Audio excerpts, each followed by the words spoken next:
4 চনত যেতিয়া আমি টিয়কৰ কলীয়াপানী সত্ৰখন উদ্বোধন কৰোঁতে সন্ত সমাৰোহ পাতিছিলোঁ, তাৰে আমাৰ যি পইচা ৰাহি হৈছিল, সেই ৰাহি অংশৰে আমি মহাপুৰুষ শ্ৰীমন্ত শংকৰদেৱ গৱেষণা বঁটা প্ৰৱৰ্তন কৰিছিলোঁ। তাৰ লগতে অইলৰ পইচাও সংযোজিত হৈছে, ডক্টৰ সত্যকাম বৰঠাকুৰে আনি দিছিলে আমাক, আৰু সেই 5 চনৰ পৰা আমি সেই বঁটাটো দি আহিছোঁ। এইবাৰ আমি আকৌ 25 বৰ্ষৰ বাবে এই বঁটাটো এইবাৰ আমি দিয়াৰ সিদ্ধান্ত লৈছোঁ। আৰু এইবাৰ যিজন ব্যক্তিক দিব খোজা হৈছে তেওঁ এগৰাকী হাড়ে হিমজুৱে সত্ৰীয়া ব্যক্তি, ডক্টৰ খগেন শৰ্মা, জাগিৰোডত থাকে। কৰ্মসূত্ৰে জাগিৰোড কলেজত চাকৰি কৰিছিলে, এতিয়া অৱসৰ ল'লে। সেইকাৰণে তেখেতে জাগিৰোডতেই নিগাজিকৈ থিতাপি ল'লে। কিন্তু তেখেত তেনেই আমাৰ কাষৰ ব্যক্তি আছিল, বিহপুৰীয়াৰ ওচৰতে ঘৰ। আৰু মাজুলীৰ সত্ৰতো তেখেতে আছিলে, আউনীআটী সত্ৰতো আছিলে, নতুন কমলাবাৰী সত্ৰতো আছিলে।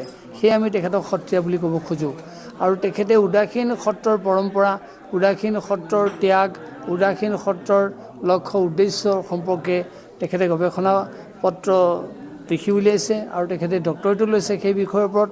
আৰু সেয়ে মহাপুৰুষ শ্ৰীমন্ত শংকৰদেৱৰ আৰ্হিসৃষ্ট সত্ৰসমূহৰ সম্পৰ্কে ডক্টৰ খগেন শৰ্মাই যি সুন্দৰকৈ বিস্তৃত ব্যাখ্যা আগবঢ়াইছে, সেই সন্দৰ্ভতে আমি তেখেতক এই বঁটাটো এইবাৰ প্ৰদান কৰিছোঁ। 4 চনত যেতিয়া আমি টিয়কৰ কলীয়াপানী সত্ৰখন উদ্বোধন কৰোঁতে সন্ত সমাৰোহ পাতিছিলোঁ, তাৰে আমাৰ যি পইচা ৰাহি হৈছিল, সেই ৰাহি অংশৰে আমি মহাপুৰুষ শ্ৰীমন্ত শংকৰদেৱ গৱেষণা বঁটা প্ৰৱৰ্তন কৰিছিলোঁ। তাৰ লগতে অইলৰ পইচাও সংযোজিত হৈছে, ডক্টৰ সত্যকাম বৰঠাকুৰে আনি দিছিলে আমাক, আৰু সেই 5 চনৰ পৰা আমি সেই বঁটাটো দি আহিছোঁ। এইবাৰ আমি আকৌ 25 বৰ্ষৰ বাবে এই বঁটাটো এইবাৰ আমি দিয়াৰ সিদ্ধান্ত লৈছোঁ। আৰু এইবাৰ যিজন ব্যক্তিক দিব খোজা হৈছে তেওঁ এগৰাকী হাড়ে হিমজুৱে সত্ৰীয়া ব্যক্তি, ডক্টৰ খগেন শৰ্মা, জাগিৰোডত থাকে।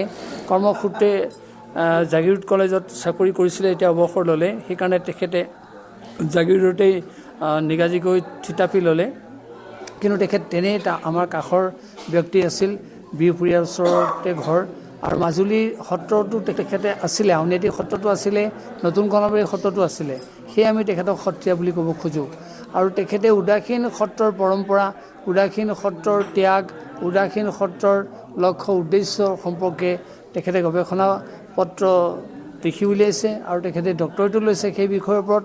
আৰু সেয়ে মহাপুৰুষ শ্ৰীমন্ত শংকৰদেৱৰ আৰ্হিসৃষ্ট সত্ৰসমূহৰ সম্পৰ্কে ডক্টৰ খগেন শৰ্মাই যি সুন্দৰকৈ বিস্তৃত ব্যাখ্যা আগবঢ়াইছে, সেই সন্দৰ্ভতে আমি তেখেতক এই বঁটাটো এইবাৰ প্ৰদান কৰিছোঁ।